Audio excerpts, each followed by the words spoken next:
Bismillahirrahmanirrahim. Assalamualaikum warahmatullahi wabarakatuh. Alhamdulillah wassalatu wassalamu ala Rasulillah wa ala alihi wa sahbihi wa wala wa ba'du.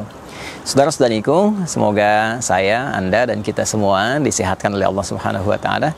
Saat ini saya sedang berada di lokasi pengembangan pesantren tahap pertama sebelum diantarkan pada tahap pematangan pendidikan para santri yang kami siapkan mudah-mudahan menjadi kadar ulama di masa depan.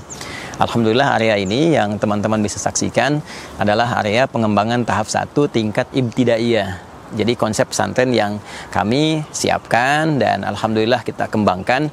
Kita mulai bahkan dari sejak KB ya, menemukan calon-calon ulama masa depan, kemudian berlanjut ke TK dengan menurunkan kurikulum dari Al-Qur'an dan hadis yang dikombin dengan sistem pendidikan nasional tentunya ya, sehingga mendapatkan dua bagian secara langsung, baik pendidikan di tingkat nasional juga optimalisasi di tingkat syariat atau pendidikan agamanya.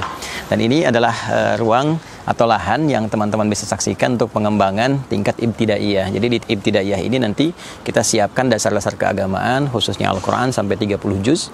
Kemudian insya Allah di wisuda di Mekah dan di Al-Madinah, Al-Munawwarah, yang akan dilanjutkan nanti tahap SMP atau Thanawiyah kalau di kita, kemudian Aliyah SMA-nya. Satu tempat yang lain yang nanti kita akan ke sana untuk saya sampaikan juga sebagai pertanggungjawaban bagaimana teman-teman berwakaf di lahan dan pengembangan untuk pembangunan. Untuk yang ini alhamdulillah kita sudah ada murid sampai di kelas tingkat 2 mau ke tingkat 3, jadi kita siapkan. Ini kita sedang buatkan kurang lebih 3 lantai ya untuk mengakomodasi proses pembelajaran calon-calon ulama kita, dan nanti insya Allah saya juga tunjukkan kepada teman-teman desainnya yang bisa Anda lihat ya berikut ini ditampilkan. Nah, ini lahannya teman-teman sekalian. Jadi alhamdulillah saat ini sudah dipasang untuk fondasinya ya, fondasi dasar tentunya. Ini sebelum pengurugan ada borpel terlebih dahulu, beberapa di teman-teman bisa lihat sudah dilubangi dan kita sudah dapatkan juga sumber air yang cukup jernih, nanti kita bisa lihat. Dan ini yang sudah kami siapkan sampai dengan saat ini.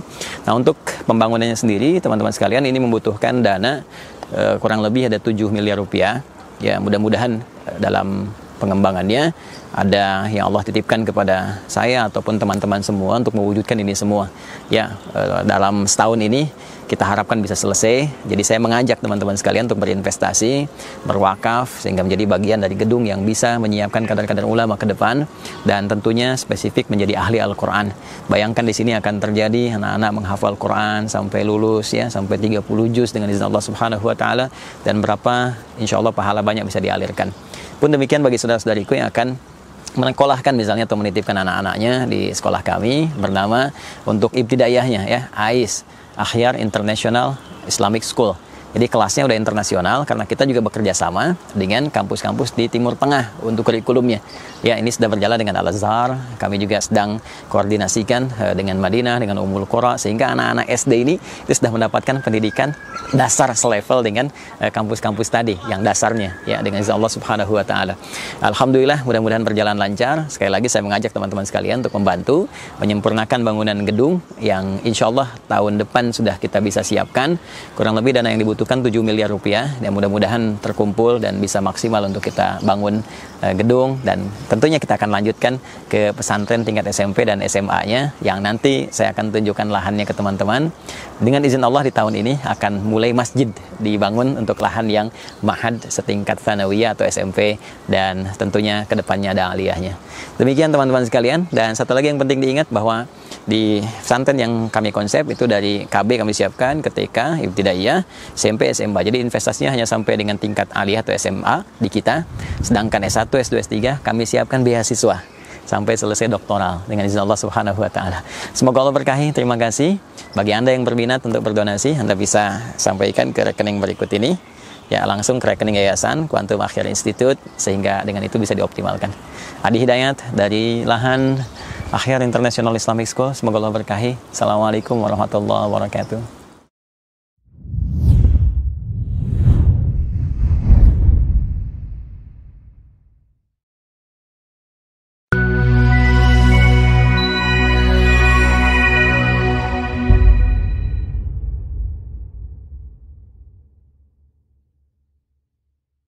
Bismillahirrahmanirrahim. Assalamualaikum warahmatullahi wabarakatuh. Alhamdulillah wassalatu wassalamu ala Rasulillah wa ala alihi wa sahbihi wa wala wa ba'du. Saudara-saudariku, semoga saya, Anda, dan kita semua disehatkan oleh Allah Subhanahu wa Ta'ala. Saat ini saya sedang berada di lokasi pengembangan pesantren tahap pertama sebelum diantarkan pada tahap pematangan pendidikan para santri yang kami siapkan mudah-mudahan menjadi kadar ulama di masa depan. Alhamdulillah, area ini yang teman-teman bisa saksikan adalah area pengembangan tahap 1 tingkat ibtidaiyah. Jadi konsep pesantren yang kami siapkan dan alhamdulillah kita kembangkan. Kita mulai bahkan dari sejak KB ya, menemukan calon-calon ulama masa depan, kemudian berlanjut ke TK dengan menurunkan kurikulum dari Al-Qur'an dan hadis yang dikombin dengan sistem pendidikan nasional tentunya ya, sehingga mendapatkan dua bagian secara langsung, baik pendidikan di tingkat nasional juga optimalisasi di tingkat syariat atau pendidikan agamanya. Dan ini adalah ruang atau lahan yang teman-teman bisa saksikan untuk pengembangan tingkat ibtidaiyah. Jadi di ibtidaiyah ini nanti kita siapkan dasar-dasar keagamaan khususnya Al-Quran sampai 30 juz. Kemudian insya Allah di wisuda di Mekah dan di Al-Madinah Al-Munawwarah yang akan dilanjutkan nanti tahap SMP atau Thanawiyah kalau di kita, kemudian Aliyah SMA-nya. Satu tempat yang lain yang nanti kita akan ke sana untuk saya sampaikan juga sebagai pertanggungjawaban bagaimana teman-teman berwakaf di lahan dan pengembangan untuk pembangunan. Untuk yang ini alhamdulillah kita sudah ada murid sampai di kelas tingkat 2 mau ke tingkat 3 jadi kita siapkan.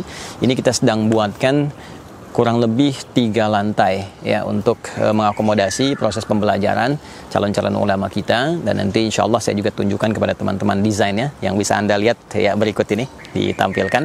Nah, ini lahannya teman-teman sekalian. Jadi alhamdulillah saat ini sudah dipasang untuk fondasinya ya, fondasi dasar tentunya. Ini sebelum pengurugan ada borpel terlebih dahulu, beberapa di teman-teman bisa lihat sudah dilubangi dan kita sudah dapatkan juga sumber air yang cukup jernih, nanti kita bisa lihat.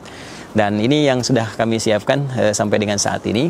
Nah, untuk pembangunannya sendiri teman-teman sekalian ini membutuhkan dana kurang lebih ada 7 miliar rupiah ya. Mudah-mudahan dalam pengembangannya ada yang Allah titipkan kepada saya ataupun teman-teman semua untuk mewujudkan ini semua.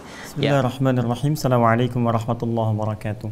Alhamdulillahirabbil alamin wassalatu wassalamu ala rasulillahil karim wa ala alihi wa sahbihi ajma'in wa ba'd.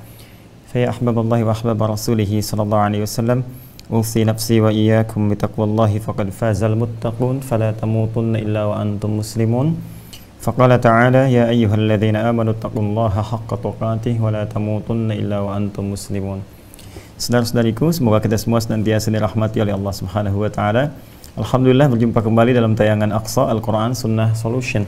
Malam hari ini masih dalam kajian spesial kita, meneruskan kajian serial tentang genealogi Yahudi atau sejarah tentang perkembangan Yahudi dari asal keturunan sampai dengan kondisi terkini. Ini triggernya jadi dari peristiwa-peristiwa yang berlalu tentang bagaimana kondisi di Palestina mengalami agresi dan sebagainya. Banyak pertanyaan seputar genealogi Yahudi seperti apa dan kita telah bahas dalam 2 serial ke belakang dan sekarang kita akan coba lanjutkan. Sebelumnya kita biasakan untuk bermohon pada Allah Subhanahu wa Ta'ala semoga senantiasa saudara-saudari kita yang belum beriman sampai dengan malam Jumat ini diberikan kekuatan oleh Allah Subhanahu wa Ta'ala untuk mau beriman kepada Allah, bersyahadat sebelum wafat kembali kepada Allah Subhanahu wa Ta'ala. Semoga para pelaku maksiat juga menguatkan jiwanya, dirinya untuk mampu bertobat pada Allah Subhanahu wa Ta'ala sebelum wafat kembali pada Allah Subhanahu wa Ta'ala. Dan semoga kita senantiasa dibimbing untuk berbuat baik, menyiapkan bekal-bekal terbaik sebelum kembali kepada Allah. Semoga diwafatkan dalam keadaan husnul khatimah dan disertakan beserta orang-orang saleh dalam pandangan Allah Subhanahu wa Ta'ala. Alhamdulillah teman-teman sekalian, kita sedikit mulai agak cepat. Saya pun sebetulnya baru tiba ini, baru kembali. Pagi tadi kita berangkat ke Banten, ke daerah Labuan. Ya, di Cimuncang saya sempat lihat berita ada nenek Minah ini ya, yang tinggal di satu gubuk yang tidak layak gitu. Kemudian di dalam rumahnya itu senantiasa bocor ke toilet kemana-mana sehingga beliau tidur itu di dipan, ya dipan rumahnya ini. Ya, orang sana bilangnya amben itu kan. Ini kurang lebih selama 10 tahun dari pengakuannya seperti ini. Jadi setelah dapat informasi, kemarin saya mintakan 1 Juni untuk dicari dan sudah ditemukan. Tadi kita berangkat pagi dan alhamdulillah semoga Allah berikan solusi-solusi kebaikan. Kita telah coba usahakan bantu semaksimal mungkin untuk membeli lahannya, kemudian juga kita coba renovasikan. Insya Allah kita kabarkan kepada teman-teman, mudah-mudahan esok hari bisa diberitakan secara lengkap. Karena itu setelah tiba kita coba ambil rehat senak, kemudian kita mulai lebih cepat sehingga kita bisa ada pengayaan di materi yang akan kita ulas bersama. Baik teman-teman sekalian, kita telah uraikan di pertemuan yang lalu tentang genealogi atau sejarah bagaimana turunan genetika kaum Yahudi. Ini menjadi penting untuk diulas karena nanti akan terkait berkelindan ya dengan situasi-situasi global yang terjadi pada saat ini ya dalam berbagai aspek. Ya baik itu aspek spiritual gitu kan. Nanti juga aspek ke politik, ya kalau kita global berarti geopolitik, gitu kan? Aspek ekonomi, geoekonomi, cara pandang kehidupan, gitu kan? Mindsetnya seperti apa, worldview-nya bagaimana, gitu kan? Dari sini ini tidak akan terlepas dari faktor-faktor masa lalu, ya karena itu di bahasa Arab fi'il madhi itu fi'il madhi kata kerja menunjukkan masa lampau itu umumnya secara dasar ya kaidahnya itu menggunakan fathah. Ya, misalnya kata ba menulis itu kan a ujungnya. Kemudian masaha menghapus a, itu kan. Kemudian apalagi misalnya qara'a a, itu kan selalu fathah fathah fathah. Pada asalnya demikian infinitifnya. Fathah itu sesuatu yang terbuka. Ya seakan-akan masa lalu itu pelajaran-pelajaran di masa lalu itu membuka informasi-informasi kepada kita bagaimana mengambil langkah pijakan untuk belajar ya dari kehidupan-kehidupan karakteristik di masa lalu. Ada orang-orang buruk seperti ini, kemudian muaranya, orang-orang baik seperti ini, akhirnya langkah-langkah kebaikan itu seperti ini kurikulumnya, langkah-langkah keburukan yang diprovokasi oleh setan itu begini, ya ciri-cirinya, karakternya dan muaranya seperti ini, sehingga memberikan kepada kita sebuah pijakan bagaimana melangkah di masa kini dan memetakkan kehidupan itu di masa depan, agenda-agenda kita. Ya, karena itulah kemudian penting ini kita uraikan dan kita telah bahas ya di pertemuan yang lalu pada sejarah yang kedua. Kita dekatkan pada Nabi Ibrahim alaihissalam yang nasab-nasab yang lainnya sudah kita uraikan. Kemudian kita juga sampaikan ya beliau ini lahir tahun 1996 before Christ ya, sebelum Masehi. Ya, sebenarnya saya tunggu juga koreksi dari teman-teman kemarin ya, tapi saya lihat ada 1-2 yang menyampaikan ini saya sebutkan kemarin before century itu kan. Saya tunggu sebetulnya, jadi begitu ada masuk ke titik itu, kita ingin simpulkan bahwa Anda bisa bayangkan orang salah membaca saja dari satu hal yaitu dampaknya bisa menjadi satu pandangan, ragam pandangan. Ya boleh jadi nanti ada perbedaan-perbedaan pendapat mungkin tajam kalau latar belakangnya berbeda-beda.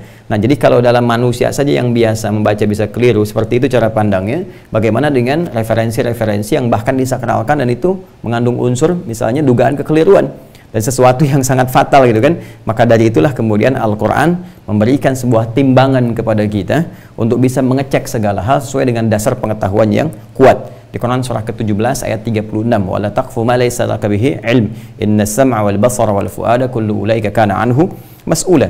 Jangan ikuti segala hal yang tidak ada dasar pengetahuannya ya, karena setiap unsur informasi itu sumbernya akan ditanya, baik lewat kemudian penglihatan, kita melihat kan mendatangkan informasi ya, mendengar itu kan kita mendatangkan informasi dari data yang kita peroleh ya, diolah jadi informasi di pengetahuan dan kemudian juga akal kita ya, itu kita diminta oleh Allah menggunakan semua fungsi itu untuk menjadi pijakan dalam bersikap ya, dalam berkehidupan. Karena itulah kemudian teman-teman sekalian ini menjadi penting, bahkan dalam Islam bertauhid saja harus pakai ilmu ya, fa'lam annahu la ilaha illallah, maka kamu mesti punya ilmu, ketahuilah mesti punya ilmu, mesti belajar untuk memantapkan pada jiwamu kenapa engkau menetapkan Allah sebagai Tuhan yang layak engkau sembah, engkau pertuhankan. Di dasar pengetahuan ini yang menjadikan Al-Quran ya sebagai pijakan utama kita, yang kemudian memberikan arahan kepada kita semua untuk bersikap ya spiritual yang tinggi tapi juga punya nilai rasional yang kuat. Ya, jadi orang Islam itu pasti rasional karena dasarnya pengetahuan, dan rasionalitas itu dibimbing oleh wahyu, dibimbing oleh kolbu ya, karena wahyu itu diterimanya oleh iman itu di kolbu, sehingga rasionalitas itu ketika dibimbing oleh kolbu arahnya sampai ke tujuan dengan cara yang benar. Kadang-kadang kalau rasionalitas saja dibimbing oleh pengetahuan ya banyak orang pintar, tapi ketika imannya tidak berjalan amal soleh nggak muncul, karena amal soleh itu dorongannya dari iman. Ya, jadi begitu dia mengandalkan pengetahuannya saja, imannya tidak ada, ini yang menjadikan orang pintar bisa korupsi, orang pintar bisa menipu, kan? Orang pintar bisa berbuat macam-macam yang kira-kira menyalahi norma-norma kehidupan. Ini kembali lagi dari Nabi Ibrahim alaihissalam ya, sudah kita sampaikan lahir tahun 1996 before Christ, sebelum dilahirkannya, sebelum Masehi lah ya, lebih gampang seperti itu. Kemudian beliau menikah ya dengan Sayyidah Sarah, ada 4 istri seperti saya sampaikan. Yang Anda yang baru bergabung sekarang lihat lagi ya di pertemuan yang lalu ya. Dan dengan Sayyidah Sarah, Sayyidah Hajar alaihissalam kan. Kemudian Kantorah binti Yaqtan, satu lagi Al-Hajun binti Al-Amin ya, Hajun binti Al-Amin. Saya fokuskan kepada Sayyidah Sarah karena di sini nanti genealoginya akan terbawa sampai dengan sekarang. Sayyidah Sarah binti Amil Khalil menikah dengan Sayyidina Ibrahim alaihissalam, kemudian melahirkan Nabi Ishaq ya, Nabi Ishaq alaihissalam. Jadi nanti dari Nabi Ishaq alaihissalam ini menikah dengan Rafqah ya, Sayyidah Rafqah, kemudian melahirkan Nabi Yakub ya, Nabi Yakub dan Aishu ya, Ais ini masih tertulis kemarin ya, Yakub dengan Aish dari Nabi Ishaq dengan kemudian Rafqah, ini kembar seperti saya sampaikan. Kemudian Nabi Yakub alaihissalam, jadi jalur Ais sudah saya sampaikan bagaimana beliau kemudian ke Roma gitu kan, ke Romawi dan menjadi bagian nanti dari berkehidupan. Kita akan nanti masuk ke situ ketika bercerita tentang masanya Nabi Isa alaihissalam ya, di antara turunan itu nanti naik ke atas ya, ini masih jauh ya, masih jauh. Kemudian di sini kita bercerita tentang Nabi Yakub alaihissalam yang menikah dengan 4 istri. Saya bulati ya, setelah beliau kemudian datang kepada Fadan Arab ya, atas usulan dari ayahandanya, kemudian dimintakan untuk datang kepada kakaknya Rafqah, jadi pamannya Nabi Yakub alaihissalam, yaitu Laban. Ya, saya kira masih tertulis di sini, sudah terhapus ya pertemuan lalu. Ya, dari Laban ini nanti memiliki 2 anak, itu Laya, 1, yang kedua kemudian Rahil, kemudian juga nanti disertakan masing-masing 1 asisten rumah tangga, yaitu Zulfa dan Balha. Lalu dinikahilah kemudian secara singkat keempat-empatnya jadi 4 istri seperti saya terangkan di pertemuan lalu. Ini cepat ya, kalau Anda ingin melihat dengan detail lagi maka lihat pertemuan sebelumnya. Yakub menikah dengan 4 istri, dari 4 istri ini secara singkat melahirkan 12 orang anak ya, 12 orang anak. Ini telah kita bahas pertemuan lalu. Dari Laya atau Lea nanti ada 6, ini kan Ruben, Shimon, Levi, Yahuda, kemudian Izakar dan Zebulun. Ini sudah saya terangkan di pertemuan lalu ya. Kemudian saya juga buka pijakan-pijakan informasi yang bersumber dari misalnya kitab Kejadian ya, Kejadian misalnya di kitab Kejadian Perjanjian Lama berarti ya, sudah saya terangkan semuanya di pertemuannya lalu, dan ini sifatnya argumentatif ya. Jadi kita kajian ilmiah sifatnya, dan kita membudayakan, membiasakan seperti orang tua kita dulu seperti itu ya. Jadi di sini juga nanti kita akan coba ya, misalnya uji ya melalui sarjana-sarjana Alkitab misalnya kan, kita bisa saling berbagi wawasan ya, meminta konfirmasi pengetahuannya, misalnya seperti ini apakah benar, sebenarnya kalau benar nggak ada masalah. Dan dalam konteks pengetahuan kita bisa berdiskusi, dalam konteks keyakinan masing-masing memilih ya. Itulah indahnya Islam. Lakum dinukum waliyadin, untukmu agamamu, untukku agamaku, dan la ikraha fiddin, nggak boleh ada paksaan ya. Kalau dialog silakan, wajadilhum billati hiya ahsan, silahkan berdiskusi dengan cara yang terbaik. Jadi kita berargumentasi pengetahuan, saling memberikan informasi, menguji itu dengan kebenaran. Ya, menguji dengan kebenaran, bukan pembenaran, tapi menguji dengan kebenaran, realitas sejarahnya, turunan informasinya, akurasi. Ya, setelah itu kembalikan ke ranah masing-masing untuk meyakini, karena keyakinan itu dihargai, diapresiasi oleh Al-Quran dengan hak yang paling tinggi. Ya, hak yang paling tinggi. Dan ini nanti menjadikan spirit kebangsaan kita dengan lahirnya nanti pasal 29 ya, ayat 1-nya untuk negara berdasar atas ketuhanan yang Maha Esa, ini spirit kebangsaan kita, bernegara kita ya. Dan ini turunnya nanti Pancasila sila pertama ya, ketuhanan yang Maha Esa. Dan yang ayat yang keduanya pasal 29 ayat 2, negara menjamin kemerdekaan tiap-tiap penduduk untuk memeluk agamanya masing-masing. Jadi negara menjamin ya untuk kita memeluk agamanya masing-masing, jadi menghargai dan menjadikan sebagai hak dasar. Negara menjamin kemerdekaan tiap-tiap penduduk untuk memeluk agamanya masing-masing dan beribadah menurut agama dan kepercayaannya itu. Jadi kita beribadah dijamin oleh negara, dijaga oleh negara gitu kan. Jadi nggak boleh misalnya negara menyoal orang sholat, menyoal orang baca Quran, karena itu nanti ada Kementerian Agama untuk memfasilitasi, itu jaminan dari negara ya, untuk haji, untuk umrah, untuk macam-macam turunan-turunannya. Dan semua konsepsi di kementerian ini pun sejalan dengan nilai-nilai apa yang kemudian kita jalankan dari Al-Quran dan hadis-hadis Nabi Sallallahu Alaihi Wasallam sebagai Muslim. Karena nanti turunannya ada yang non-Muslim juga, yaitu ranah masing-masing. Jadi ini saya ingin sampaikan dasarnya pengetahuan. Saya sudah ceritakan ini ya, siapa itu Ruben, kontroversinya bagaimana dia kemudian dikisahkan dalam satu narasi kitab suci, dia menggauli bahkan ibu mahramnya, yaitu Balha, yang kemudian kena salah satu kita bisa katakan ya, bukan hanya kecaman, tapi juga bisa katakan pengalihan ya, pengalihan hak kesulungan dia, hak kepemimpinan dia ya, yang disampaikan oleh Nabi Yakub alaihissalam seperti kita bahas di pertemuan yang lalu. Dan ini yang kemudian diluruskan oleh Al-Quran, dibandingkan narasi sejarah ini ditampilkan dengan narasi yang terbaik. Kemudian Syamun juga sudah kita bahas, Levi sudah kita bahas, Yahuda sudah kita turunkan, bahkan kita mencoba kemudian untuk melompatkan ini ke Nabi Isa alaihissalam. Dan ini kita sampaikan dalam narasi Perjanjian Lama. Nanti saya akan ulang kembali ya, bahkan di Perjanjian Baru nanti yang seperti saya sampaikan di Matius juga, di Lukas juga sudah saya terangkan. Nanti kita akan turunkan kembali ketika masuk ke situ ya, ketika masuk ke situ. Baik, dan saya juga belajar ya, hati-hati. Saya belajar seperti saya sampaikan, referensi saya kita juga banyak. Ya, kita juga belajar, kita belajar misalnya kristologi, kita juga belajar di membaca yang Talmud dulu ya. Nanti kita akan tunjukkan ya bagaimana karakteristik ketika sampai kepada masanya nanti ya, kepada masanya. Baik, turunkan dulu teman-teman sekalian. Izzakar sudah kita bahas, Zabalun juga sudah beserta anak-anaknya. Kemudian dari Rahil ada 2 anak, kemudian Yusuf ya alaihissalam, Bunyamin adiknya ya, Yusuf dengan Bunyamin. Kemudian juga dari Zulfa sudah kita bahas, ada Gad atau Jad gitu kan, dan Ashur sudah kita turunkan. Jadi kalau ini 6 tambah 2 8 tambah 2 10. Kemudian dari Balha juga ada 2, yaitu Dan dan Naftali. Dan Naftali. Jadi 10 tambah 2 12 ya. Secara singkat di pertemuan lalu kita telah bahas bahwa dari semua kontroversi kehidupan yang digambarkan ini teman-teman sekalian, dan secara indah kemudian ditimbang oleh Al-Quran ya, wa muhaiminan alaih, seperti saya sampaikan di surat Al-Maidah itu yang teman-teman dapatkan di pertemuan yang lalu.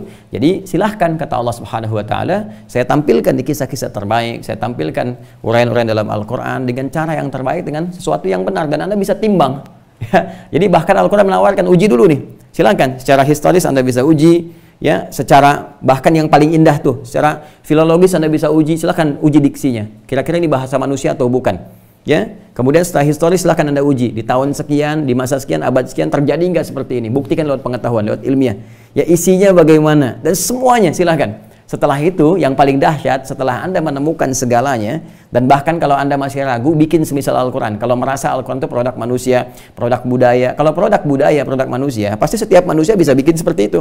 Makanya kata Allah, silahkan kalau Anda mampu bikin semisal itu. Turunlah misalnya pertama kali Al-Baqarah di ayat 23 itu kan. Ya, wa in kuntum fi raibin mimma nazzalna ala abdina fa'tu bi suratin min mithlihi wad'u syuhada'akum min dunillahi in kuntum shadiqin. Jadi silahkan, bahkan Anda bisa ajak orang lain. Ya, silahkan membentuk kelompok, membentuk tim, membentuk ad hoc, membentuk komite dan sebagainya untuk membuat semisal Al-Quran. Ya, ini akan sulit untuk dilakukan. Mustahil, dan sudah banyak orang mencoba di masa lalu, bahkan yang paling hebat bahasa Arabnya tak mampu mewujudkannya gitu kan. Nah, kalau sudah seperti itu dan Anda yakini kebenarannya, maka secara fair Al-Quran mengatakan kalau Anda sudah yakin ini benar, nggak bisa menandingi, awas ya. Jadi jangan dahulukan emosi. Secara ilmiah Al-Quran menawarkan, silahkan uji, Anda nggak mampu, datangkan misalnya, Anda nggak mampu, diuji kebenarannya ternyata nyata, secara historis terbukti, secara filologis bahkan sastra susunannya indah, nggak mampu disaingi, dan Anda menyatakan tunduk patuh di situ bahwa ya ini benar nih, ini firman Tuhan nih, ini firman Allah nih, ya nggak bisa nih, segala sifatnya ini nggak bisa ditunjukkan kepada manusia, segala sifatnya nggak berubah dari awal sampai akhirnya, bisa dihafalkan oleh semua kalangan, bisa melihat tak bisa melihat, besar kecil tua muda, dibaca nggak pernah bosan, 17 kali dalam sehari orang baca Al-Fatihah nggak pernah orang mengeluh kan, dan sebagainya. Ini menunjukkan sesuatu yang beda. Ketika Anda mengakui itu semua dan tunduk kepada keadaannya, maka secara objektif Al-Quran mengatakan kalau begitu ini jadi timbangan karena Anda mengakui kebenarannya. Jadi kalau ada kemudian yang berbeda dengan Al-Quran, maka mesti dikembalikan ya, kepada kebenaran yang tercantum dalam Al-Quran. Kalau masih kurang yakin, diujilah kebenaran itu dengan segala sumber informasi. Cek fakta sejarahnya seperti apa, ya kan? Cek narasi yang muncul di situ, cek kebahasaannya, cek secara moralnya, mungkin nggak terjadi. Ya, makanya ketika Ruben kemudian disampaikan, diinfokan menggauli ibunya, padahal ibu mahram ini istrinya Yakub, mungkin nggak? Ini kan Ruben tuh tahu bapaknya Nabi, dan dia punya istri, beliau punya istri alaihissalam, Yakub punya istri, Balha, mungkin nggak ya anak seorang Nabi berzina menggauli ibunya sendiri? Dan kemudian sampai beritanya kepada Yakub, sampai ini dikutuk gitu kan? Ya, ini dikecam, dikutuk, diambil hak kepemimpinannya, diambil hak kesulungannya dan seterusnya.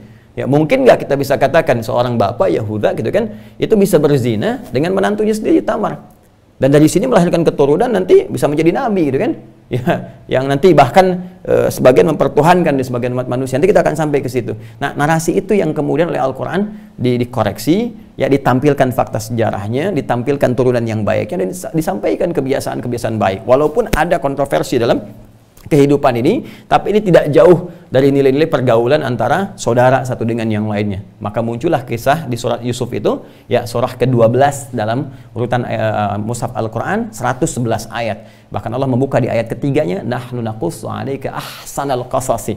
Ya, kami akan kisahkan kepadamu Muhammad sallallahu alaihi wasallam kisah yang terbaik. Ya, ahsan itu kan tingkat tertinggi. Jadi ada hasuna yahsunu husnan, hasana yuhassinu tahsinan, ahsana yuhsinu ihsan. Ahsana yuhsin itu yang paling tinggi sifatnya. Jadi kisahnya yang terbaik ini bisa alurnya paling bagus, ya, kemudian paling sopan, paling jelas, Ya paling benar secara historis. Maka ditampilkanlah di surat Yusuf seperti saya bahas di pertemuan yang lalu bagaimana keadaan hubungan antar saudara ini yang ada perbedaan pendapat, kemudian juga ada persoalan-persoalan kesaudaraan, ada yang menjahili, ada yang berniat untuk menyakiti, membunuh dan sebagainya, yang itu kemudian menjadi desain pertemuan mereka mencapai kebahagiaan di akhir masanya.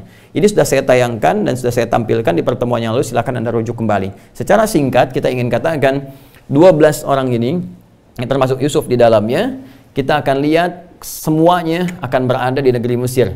Ya, secara singkat pertemuan yang lalu kita sudah sampaikan bahwa Yusuf alaihissalam yaitu kemudian diangkat menjadi pejabat besar di Mesir setelah beliau kemudian datang di rumah Ghatifar, kemudian membantu di situ, dan segala kisah tentang istrinya dan sebagainya yang ada di surat Yusuf juga. Dan secara cepat kemudian beliau mendapatkan kedudukan jabatan saat berada di Mesir.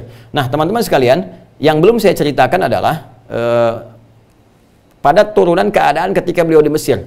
Ya, ini yang belum saya sampaikan. Jadi saya izin untuk lengkapi dulu ke sini. Ketika Yusuf sudah ada di Mesir, maka secara singkat beliau meminta 11 saudaranya datang, ya, dengan segala kisah yang telah kita uraikan. Anda bisa kembali baca surat Yusuf ya.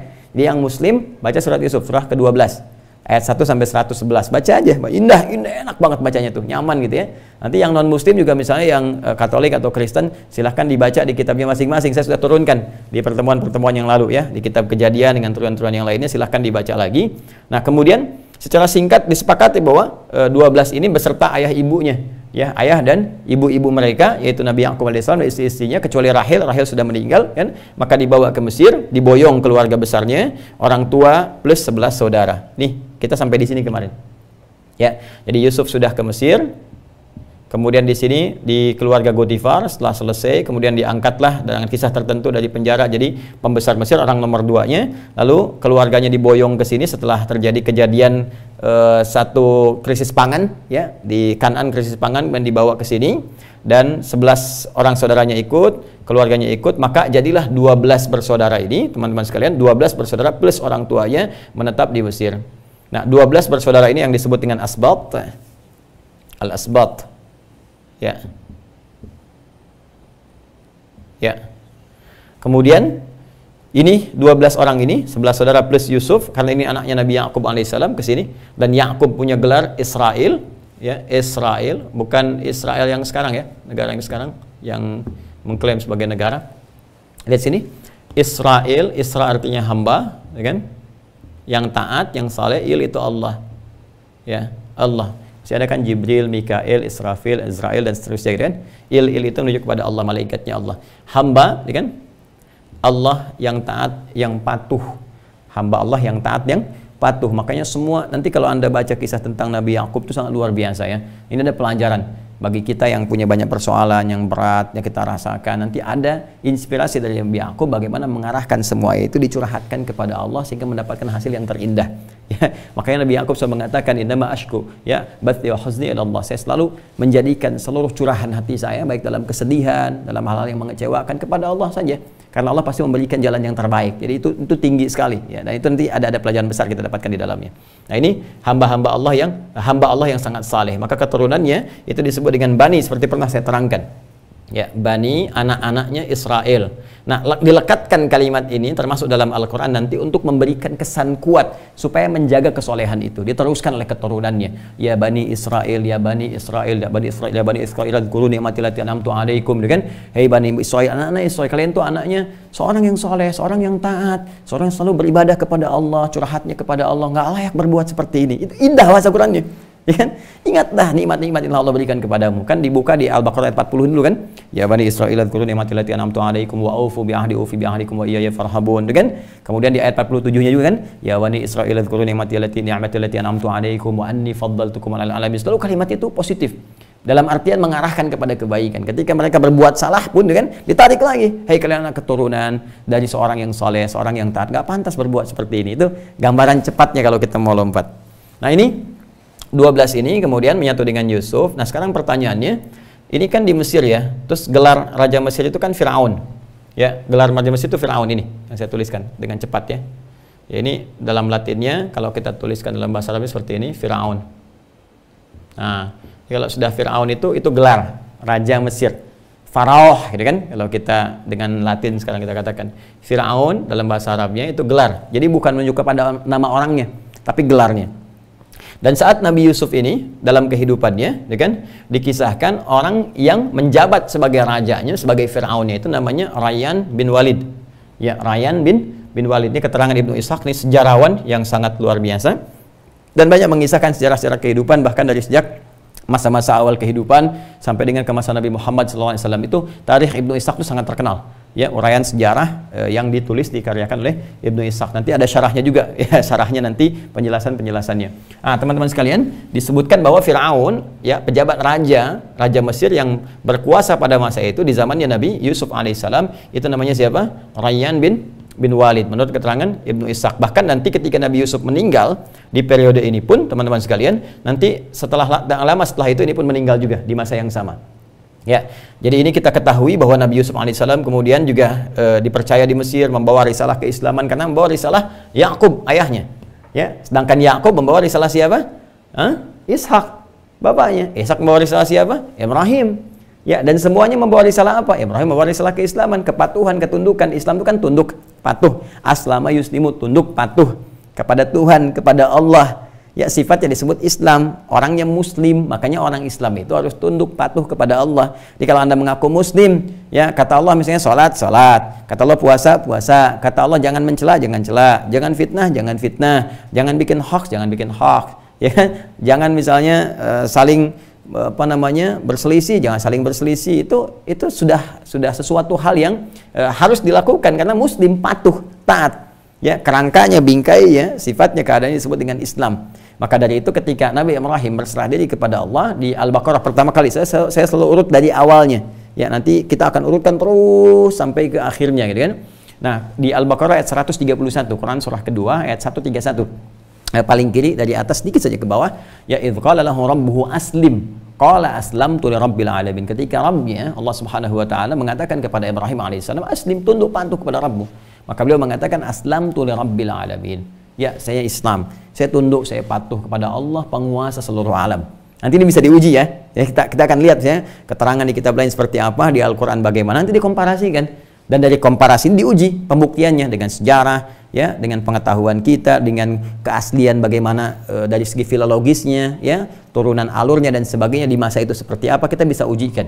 Ya, jadi teman-teman sekalian, ketika itulah Nabi Ibrahim alaihissalam mewasiatkan kepada keluarganya, ya, di ayat 132-nya, wassa biha Ibrahimu banihi wa Yaqub, ya baniya innallaha astafa lakumud din fala tamutunna illa wa antum muslimun. Wa wassa biha Ibrahimu banihi, dan Nabi Ibrahim mewasiatkan biha, haknya kembali ke awal, ya, dengan kalimat tauhid tadi, di kalimat tauhid la ilaha illallah bil Islam. Maka Nabi Ibrahim mewasiatkan kepada anak cucunya wa Yaqub, dan Yaqub ini, ya, kenapa menggunakan kata bani bentuk jama? Pernah saya terangkan kan di awal itu, karena beliau memiliki anak kan bukan dari Sayyidah Sarah saja, dari Sayyidah Sarah ada Ishak, dan dari Sayyidah Hajar kemudian ada siapa? Ismail alaihissalam, kan? Dari Sayyidah Qantorah kan ada 6 anak lagi, kan? Ada Madyan dan turunannya. Kemudian dari Sayyidah Hajun binti Al-Amin ada 5 anak lagi. Maka mewasiatkan kepada semua anak-anaknya ini, ya, dan Yakub disebutkan karena kenapa? Nanti dari Yakub ini, dari Ishak dan Yakub akan menurunkan banyak lagi ke bawah. Ya, dan ini sekaligus pembuka nubuat, berita besar yang digambarkan pada keturunan beliau dari sisi Nabi Ishak, ya, alaihissalam ke bawah. Ya, bahwa ini kayak seakan ada nubuat, dan seakan ada satu berita, gambaran, pijakan dari awal bahwa awas jangan terjadi penyimpangan nih. Ya, kemungkinan akan terjadi begini. Tegaskan, kakek moyangmu berkata, ini yang aku wariskan, ini yang aku sampaikan. Jangan berubah sampai kemudian kalian berketurunan, kan? Maka ketika sampai risalah ini ke Nabi Yakub, ya, wa Yakub, dia teruskan ke bawahnya. Ya, makanya ketika Nabi Yakub akan meninggal pun, jangankan saat hidup, akan meninggal pun direkam di Al-Qur'an di ayat 133-nya. Al-Baqarah ayat 133. Am kuntum syuhada'a idh hadara Yaqub al-maut idh qala li banihi ma ta'buduna min ba'di qalu na'budu ilahaka wa ilaha abaika Ibrahim wa Ismaila wa Ishaqa ilaha wahida wa nahnu lahu muslimun.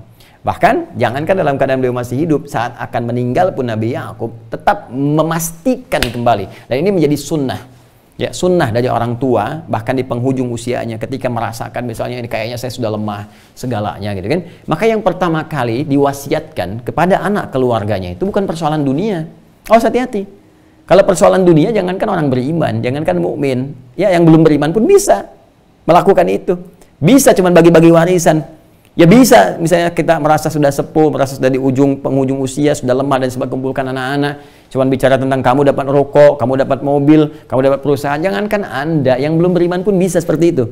Ya, beda orang beriman lain. Maka yang pertama kali dipastikan adalah hal yang menjadikan pertemuan akhirat abadi itu terwujud, yaitu keimanan.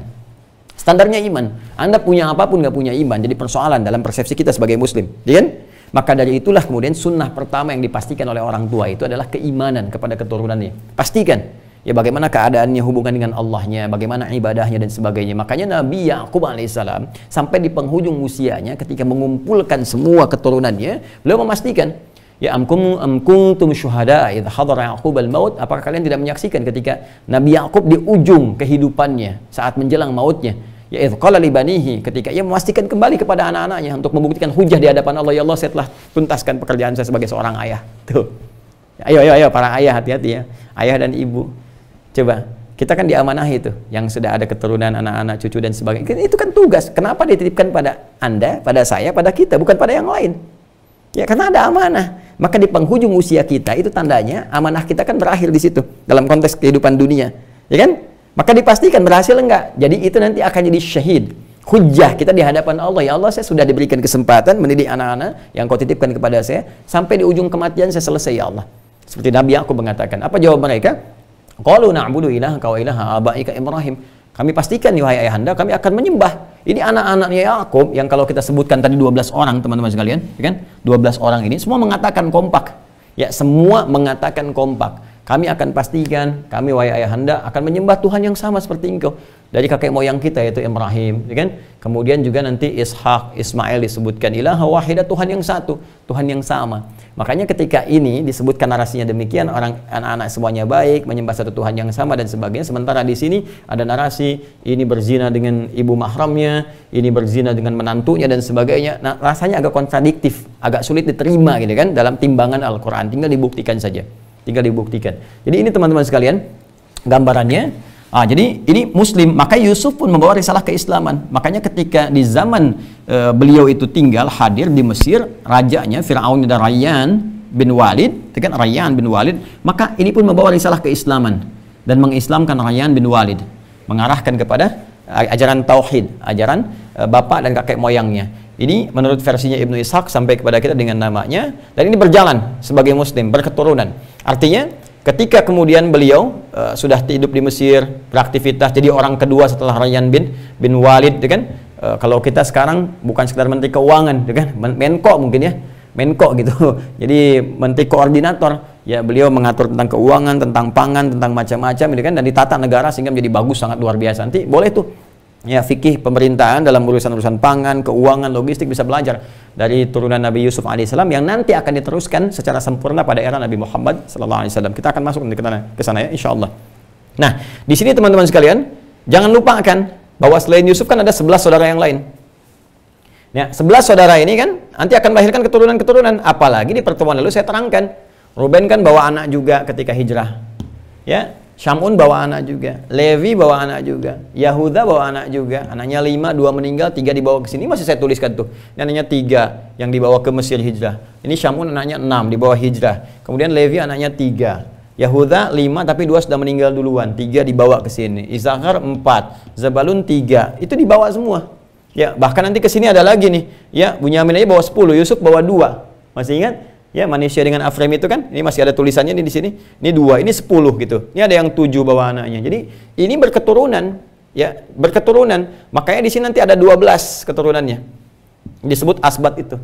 Jadi ada 12 ini teman-teman sekalian, nanti menjadi suku, menjadi kelompok. Ya, 12, 1, 2 terus sampai 12.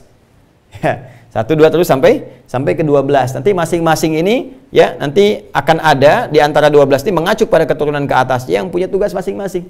Misalnya nanti ada tugas di kesulungan yang dalam versi kejadian lama, nanti dari sini akan diturunkan karena ini bermasalah Ruben, maka diberikan nanti kepada Yahuda. Setelah itu Levi menjadi imamat, makanya nanti ada Levitikus di perjanjian lama ya, di kitab yang ketiga ya, di kejadian kan Genesis, kemudian Exodus ya, keluaran atau hijrah, kemudian Levitikus ya baru yang keempatnya numbers atau bilangan gitu ya. Saya menghafal.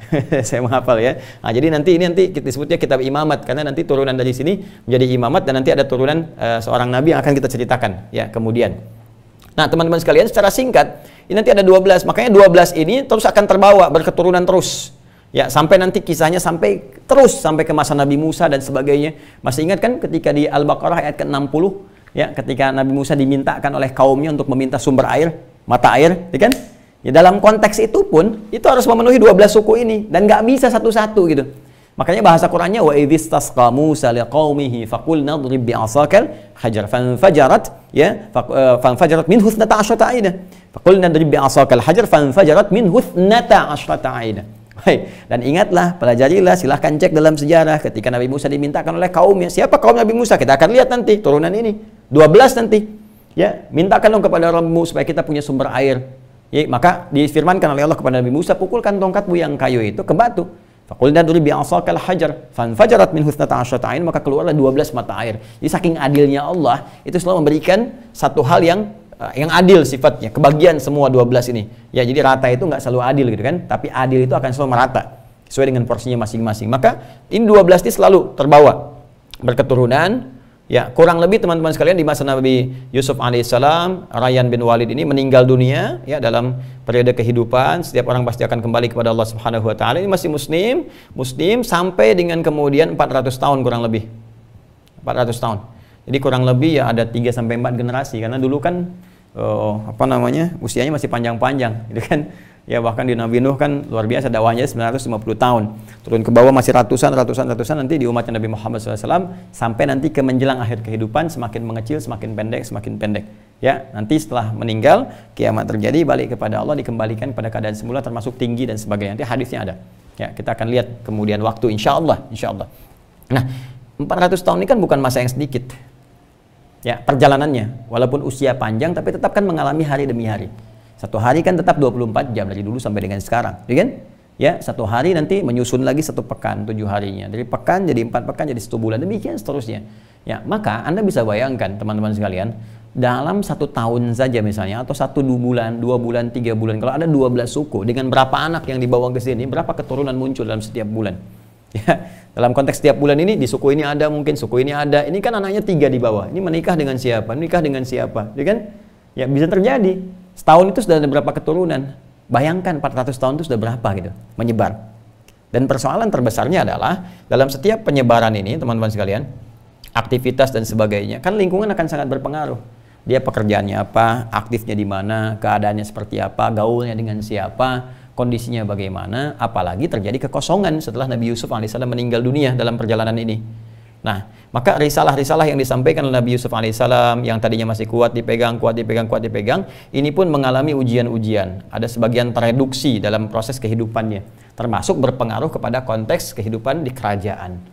Nah, ini demikian pula di kerajaan, di kepemimpinan, di istana, di macam-macam. Ya, kalau orang-orangnya sudah kemudian terkikis, ya nilai-nilai keimanannya, misalnya nilai-nilai religiositasnya, keagamaannya, maka kebijakan-kebijakan pun muncul dari para pembisik-pembisik yang kadang-kadang membisikkan sesuatu yang tidak tepat, maka menjauh kemudian dari kebijakan-kebijakan yang baik.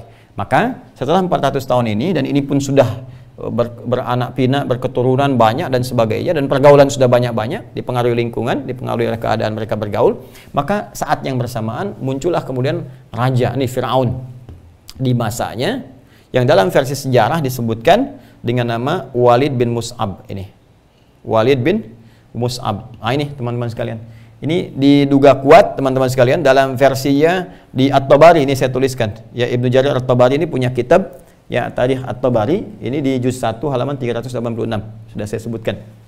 Ya, nanti Walid bin Mus'ab inilah teman-teman sekalian yang diduga kuat sebagai Firaun yang viral dikisahkan dalam Al-Qur'an, yang jasadnya kemudian utuh terlihat sampai dengan sekarang sebagai pembelajaran. Itu sebagian sejarawan menyebutkan namanya Walid bin Mus'ab, walaupun Al-Qur'an hanya mengatakan Firaun saja.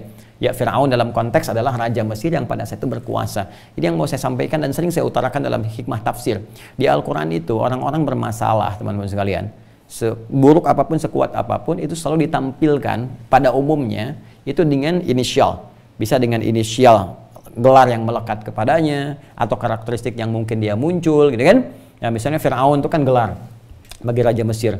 Kemudian nanti Abu Lahab misalnya kan, itu karakteristik dalam tampilan kehidupannya, itu kan yang terlihat ganteng, bagus, seakan tidak ada noda, tapi hatinya ini tidak bersih, sehingga dipersiapkan oleh Allah pun kemudian dengan ancaman neraka yang bersih juga, yang nggak kotor apinya dan sebagainya, maka muncul surat Al-Lahab misalnya gitu kan, turunan-turunan seperti ini. Jadi seakan memberikan kesan kepada kita, kalaupun ada hal-hal yang tidak tepat dalam kehidupan, yang kita perbaiki perilakunya, bukan menyoal orangnya, ya, bukan menyoal orangnya, tapi perilakunya. Ada perilaku yang tidak tepat, ini yang diperbaiki, ya kan? Dan jangan pernah kemudian kita dalam arti kita fokus kepada orang, mencela orang dan sebagainya. Boleh jadi orang lain dengan nama yang sama tidak seperti itu.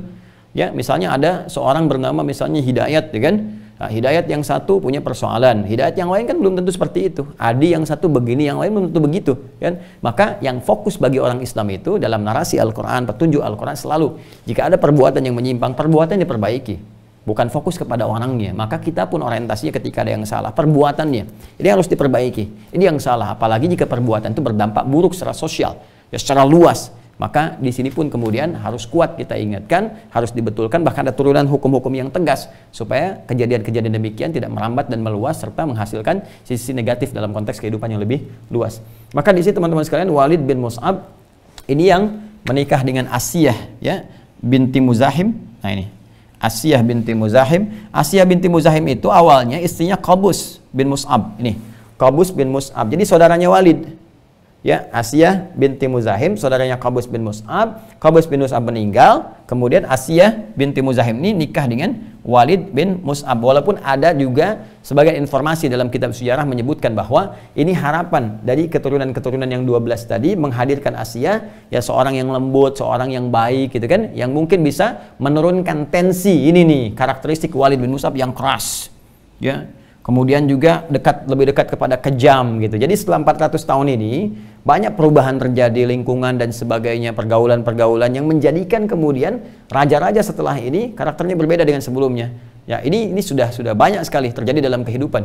Ya, kadang-kadang juga bahkan di dalam sejarah keislaman pun kita akan temukan bagaimana berganti ketika Quran ditinggalkan, gitu kan, pedoman-pedoman manhaj dan nabawi ditinggalkan, terus dunia diikuti, pergaulan jadi lebih bebas lagi dan sebagainya. Maka lahirlah kemudian pemimpin-pemimpin atau orang-orang yang punya kebijakan-kebijakan yang jauh dari nilai-nilai kebaikan. Mungkin terjadi, ya, mungkin terjadi seperti itu. Dan dulu juga demikian, ketika manhaj Nabi Yusuf alaihissalam ditinggalkan, gitu kan, banyak pergaulan mulai muncul, keduniaan mulai jadi fokus dan sebagainya, salah pergaulan jadi membentuk karakter. Ini Walid inilah yang disebut adalah raja Fir'aun, raja Mesir pada saat itu, di zaman itu setelah 400 tahun, yang punya karakteristik yang sangat keras, yang menjurus kepada kejam gitu kan, bahkan menahbiskan diri sebagai Tuhan. Nah, ini direkam dalam Al-Quran, viral di surah An-Nazi'at itu kan, faqala ana rabbukumul a'la, maka akulah Tuhan kalian yang paling agung. Ngaku Tuhan tuh, ya, Fir'aun. Orang sekarang kan ngaku nabi.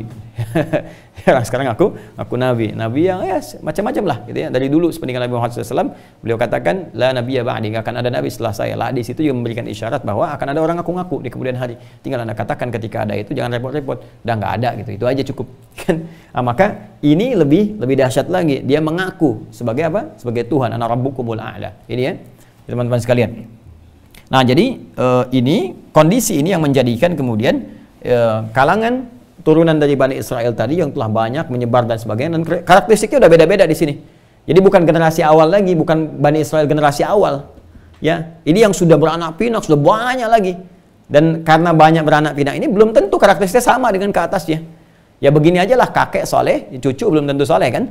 Anak belum tentu soleh kan? Ya, kadang-kadang kita lihat, kenapa ini ayahnya baik tapi anaknya begini? Jangan salahkan ayahnya.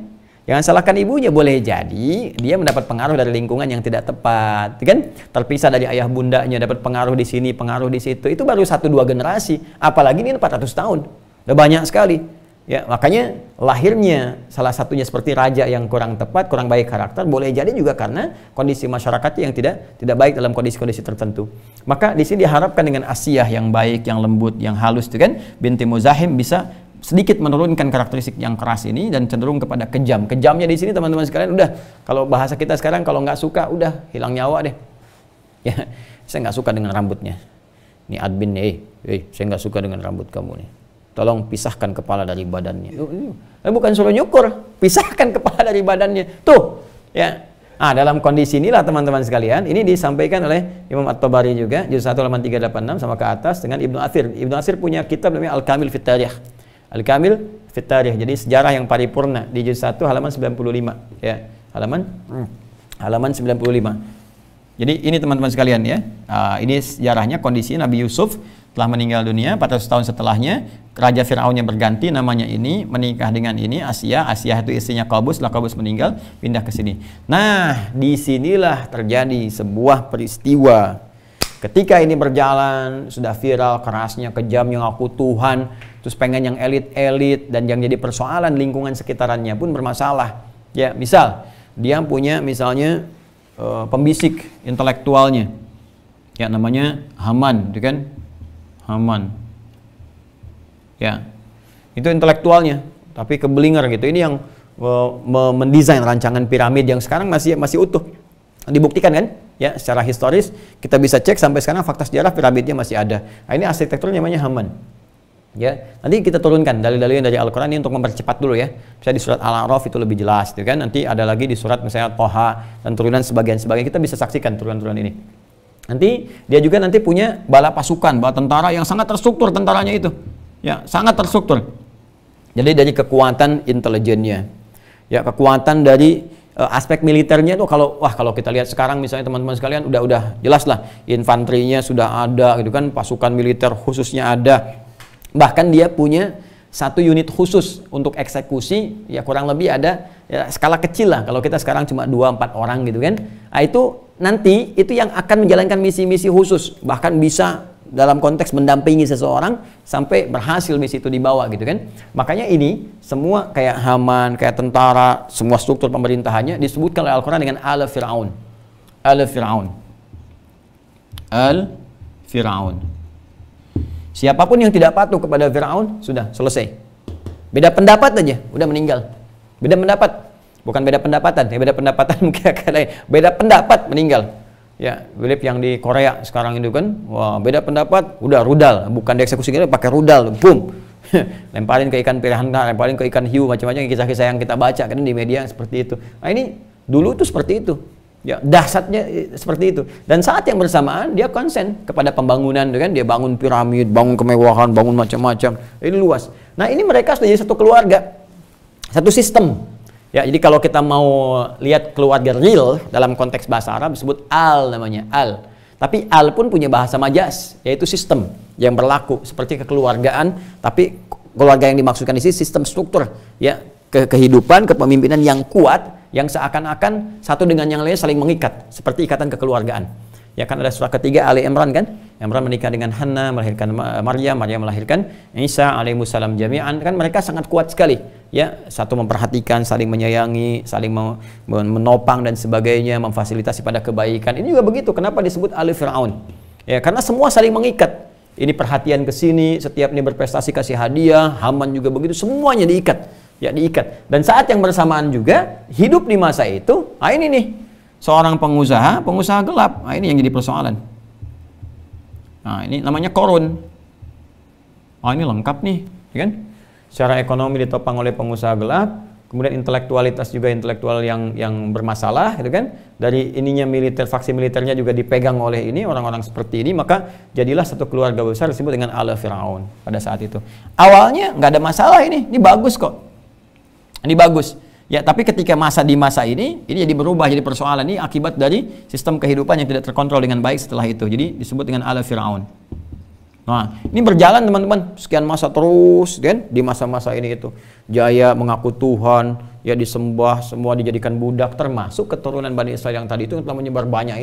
Ini yang dijadikan objek, ya salah satunya. Ini yang dijadikan budak untuk bangun piramid yang ini, untuk yang ngerjakan ini semua diperbudak oleh Firaun pada masa itu, yaitu yang versi sejarah disebut dengan Walid bin Mus'ab. Dalam kondisi ini teman-teman sekalian, nah ini kan pasti ada faktornya. Kalau kita teliti lagi, kenapa bisa yang disasar tuh ini gitu kan? Apakah memang ada perilaku-perilaku yang tidak menyenangkan pada masa itu? Apakah ada kecemburuan sosial di tingkat masyarakat yang tidak terkontrol sepeninggal Nabi Yusuf, sekian dasawarsa kemudian berlalu sehingga ada kecemburuan? Kalau kita sekarang konteks pribumi gitu kan, dengan konteks non pribumi misalnya kan, yang kalau kita alhamdulillah diikat dengan Bhinneka Tunggal Ika, ikatan kita kuat, sepanjang sudah WNI semua WNI ya, semua warga negara Indonesia ya. Tapi di sini itu isu-isu itu dikembangkan. Ya, ini orang-orang ini bukan asli dari sini, orang-orang ini pendatang, orang-orang ini begini, dan kakek moyangnya walaupun begini tapi sudah sebagian mereka berubah dan sebagainya. Akhirnya di sini ini ada yang diperbudak. Ya, untuk proyek-proyek mercusuar seperti bangun piramid dan sebagainya. Ini generasi ini yang dijadikan objek perbudakan oleh Walid bin Mus'ab dan diminta untuk menyembah dia. Jadi sudah kita temukan Haman intelektualnya, kemudian di sini ada pengusahanya gelapnya Qarun, ya, maka nanti kisah Qarun akan viral. Ya, inna Qaruna kana min qaumi Musa fabagha alaihim. Jadi Qarun itu termasuk dari umatnya Musa. Musa hidup zaman Firaun, ya. Jadi Qarun, di sini kemudian ada Firaun, ada Haman, ada bala tentara, dan satu lagi penyihir. Kalangan penyihir. Jadi Harry Potter ketinggalan, dan dulu udah ada nih. Harry Potter bikinan J.K. Rowling, fantasi J.K. Rowling menghasilkan materi dunia. Orang berfantasi dapat dunia, gampang dunia itu kecil. Belum tentu dapat akhirat. Ya. Teman-teman sekalian ini kesini ya. Jadi ada penyihirnya. Ini termasuk dukun. Di sini ada dukun, kahin. Ya. Jadi ada dukunnya, ada penyihirnya. Ini faksi religi lah kesini kan. Faksi religinya gitu.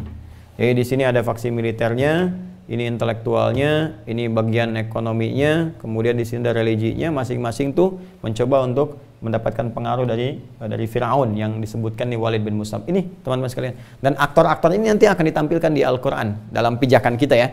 Kita nanti bisa bandingkan dengan narasi di kitab-kitab lain. Ya, kita bisa bandingkan seperti apa. Nanti sekali lagi akan ditimbang oleh kebenaran sejarah seperti apa kisahnya. Nah, dalam kondisi inilah kemudian teman-teman sekalian, kalau ada yang kira-kira membawa sesuatu yang membahayakan, tentara bersikap di sini, ya kan? Militer yang dimaksudkan. Kemudian kalau ingin terkait proyek-proyek mercusuar, Haman yang desain. Kemudian kalau ada misalnya kebutuhan-kebutuhan pokok disuplainya sama Qarun di sini. Ya, makanya ini bodyguardnya Qarun juga diantara perwakilannya kan disupport juga dari sini, kasih bodyguard. Ya, kasih bodyguard sama penguasa sama Firaunnya. Makanya nanti di Quran surah Al-Qasas misalnya teman-teman, Anda bisa temukan ya bagaimana Qarun ketika jalan dikawal, ya, wa inna mafatihahu latanu bil usbah, dia jalan kemana aja itu pengawalnya hanya membawa kunci-kuncinya aja ditanduk, saking dahsyatnya kekayaannya. Ini disupport. Kemudian kalau ada terkait religiusitas itu dipanggil ini dukun-dukunnya bagaimana ke depan perspektifnya, maka dia nanti minta bantuan ke jin dan sebagainya. Terus kalau ingin mengganggu yang lain ya gunakan penyihir ya. Jadi sihir, santet dan sebagainya ini sudah berlaku pada masa itu. Nah, di masa inilah kemudian setelah berkembang kurang lebih 400 tahun ya, ada satu gambaran dari sini dari para dukun yang menyampaikan kepada Walid bin Mus'ab bahwa akan terlahir di masa-masa ini seorang bayi, ya kan? Yang bayi ini laki-laki dan dia diduga kuat akan mengguncang kekuasaannya Firaun, menjatuhkan dengan kekuasaannya ini. Maka apa yang terjadi kemudian? Dia perintahkan kepada seluruh bala tentara yang tadi termasuk pasukan khususnya, dampingi setiap keluarga jika ada perempuan-perempuan di sana yang tengah mengandung. Ya, jika ada keluarga, dampingi setiap perempuan-perempuan di sana yang tengah mengandung. Kalau kemudian lahir laki-laki, maka langsung eksekusi. Anda bayangkan sembelih di hadapan ibu yang baru melahirkannya. Bayi masih merah, lahir laki-laki, sembelih. Kalau perempuan, biarin hidup. Ini Firaun nih. Ya. Biarin hidup kalau perempuan. Ini diabadikan, nanti viral kisahnya. Kalau kita ambil dari awal, misalnya Al-Baqarah ayat 49. Wa idh najjaynakum min ali fir'auna yasumunakum su'al 'adzab yudzabbihuna abna'akum wa yastahyuna nisa'akum. Ya, wa yastahyuna nisa'akum. Jadi kata Allah, ingatlah, pelajarilah. Ingat-ingatlah Bani Israel kan, ingat-ingat orang-orang yang sekarang hidup selamat dan sebagainya di masa Nabi SAW. Kamu nggak ingat kisah dulu bagaimana Allah selamatkan kalian dari kekejaman ini Firaun dan ini keluarga besarnya, min ali Firaun, dari semua kolega Firaun. Ini semua koleganya disebutkan oleh Allah, sehingga memang ini satu kejahatan yang masih terstruktur, ya, terstruktur dalam konteks kehidupan. Nah, jadi teman-teman sekalian, dalam konteks kehidupan, konteks bernegara, konteks berpemerintahan, ini konteksnya sangat luar biasa. Ya, makanya Allah menyebutnya min ali Fir'aun, dari kekejaman koleganya Fir'aun, semua nih, keluarga besarnya. Yasumunakum su'al 'adzab, mereka bagaimana menyiksa kalian dengan siksa yang sangat buruk, ya, yudzabbihuna abna'akum, yudzabbihun, dari kata dzabaha. Mereka mengeksekusi anak-anak laki-laki kalian. Jadi teman-teman sekalian, dzabaha itu gini. Dzabaha itu menyembelih asalnya. Ya, makanya kalau kita kurban sebentar lagi ya, nanti ada kurban itu kan zabah, menyembelih. Tapi ada zabaha dan nahara beda. Kalau nahara itu menyembelih untuk hewan, ya di sini posisinya, tapi hewannya nggak dijatuhkan dulu. Makanya unta itu pakai nahara. Ya inna a'tainakal kautsar fasholli lirabbika wanhar. Jadi unta nggak dijatuhkan langsung. Kalau pakai pisau kecilnya begini berdirinya, atau kalau pisau besarnya panjang begini kan, ya seketika gitu. Tapi kalau kita jatuhkan dulu, kalau kita lembut jatuhkannya itu zabahatan wa dzibhatan, ya jatuhkan baru kemudian sekali begini. Makanya kata Nabi, idza dzabhtum fa ahsinu dzibhah. Ketika kalian menyembelih, ya maka baguskan sembelihannya, baguskan cara menjatuhkannya, jangan menyakiti hewannya gitu kan. Tempatnya yang bagus. Kemudian ketika menyembelih 1 kali tarikan yang bagus. Tapi kalau Anda lakukan dengan cara yang kasar, dijatuhkan, kemudian berkali-kali digorok begini, maka ada tasydid di huruf keduanya ini. Dzabbaha begini. Kalau dilakukan terus-menerus, maka pakai fi'il mudhari, pakai ya ini, yudzabbihu. Untuk dia, tudzabbihu kamu, ya. Kalau banyak yang melakukan, maka pakai waw dan nun di ujungnya, yudzabbihun. Sekarang cek di Al-Qur'an, Quran surah kedua ayat 49. Wa idz najjaynakum min ali fir'auna yasumunakum su'al 'adzab yudzabbihun. Tuh. Artinya perbuatan ini bukan sekali 2 kali. Firaun keluarkan dekret, setiap ada anak laki-laki dimanapun harus ada intel di situ, harus ada eksekutor di situ. Ya, dan mereka terbiasa begitu lahir. Anda bayangkan, lahir ibunya udah nunggu-nunggu mengandung 9 bulan 10 hari, begitu laki-laki bayi masih merah, lempar ke bawah dengan cara yang kasar, digorok di hadapan ibu yang baru melahirkannya. Itu kerjaan dia tuh. Di sini. Ya. Dan dalam kondisi inilah kemudian teman-teman sekalian lahirlah Musa alaihissalam. Moses, ya kan? Nabi Musa alaihissalam. Ada yang mengatakan Musa disebut dengan Musa karena nanti dilarutkan di dalam aliran sungai, ya kan? Nah, dalam kondisi ini beliau dilahirkan, ya. Kemudian ini kisahnya panjang lah, gitu ya, tentang Musa ini bagaimana kemudian dicek, ya, bagaimana ketika dicek tidak ditemukan, ketika lahiran pun kemudian dalam kondisi yang sangat aman dicek lagi, kemudian tidak ditemukan. Dan Musa ini, teman-teman sekalian, ini kalau kita lihat garisnya, garis keturunannya, kita turunkan kemudian sampai dengan ketemu ke atasnya, teman-teman sekalian, ini anak ketiga. Ya, saya ulang ya, lahir Musa di masa ini anak ketiga. Ya, dia punya kakak saudara, Nabi Musa alaihissalam punya kakak saudara namanya Harun. Ya, jelas ya? Saya ulangi, Nabi Musa alaihissalam punya saudara namanya siapa? Harun. Ya, Harun yang Nabi ya, bukan Harun yang dicari KPK itu bukan. Jadi Nabi Harun alaihissalam. Ini usia Musa dengan Nabi Harun itu beda 3 tahun. Beda 3 tahun. Dan sangat soleh. Ya, Nabi Harun sangat soleh, sangat baik. Bahkan nanti sepeninggal turunan ini pun banyak orang yang pengen kemudian namanya itu Harun. Termasuk nanti di masa Nabi Isa alaihissalam. Di masa Nabi Isa itu ada orang soleh namanya Harun juga. Ya, namanya orang soleh. Harun juga namanya. Ya, makanya ketika ibunda Nabi Isa itu Sayyidah Maryam, ya, itu punya ibu lagi namanya Hanna. Hanna punya suami namanya Imran. Imran menikah dengan Hanna, melahirkan Maryam. Ya kan? Maryam ini mencoba untuk meneladani kesolehan Harun. Ya, jadi sama tinggi, meningkat, ibadah kuat sampai nanti melahirkan Isa alaihissalam. Makanya ketika disoal oleh orang-orang pada saat itu, ketika Maryam mengandung kok nggak menikah, itu kan nggak disentuh laki-laki, orang yang bagus dan sebagainya. Nanti di Quran surah 19 ayat 28. Ya, maka abuki imra'at sau'a wa makana ummuki baghiyah wa makanat ummuki baghiyah. Hei, bapakmu ini kan bukan orang yang sembarangan. Ibumu itu bukan perempuan-perempuan kotor, tapi pembukanya, apa pembukanya? Ya ukhta Harun.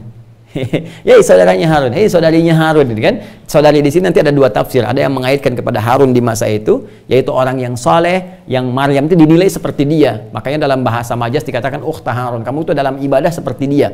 Ya kan? Ada yang mengaitkan seperti Harun fungsinya kepada Musa.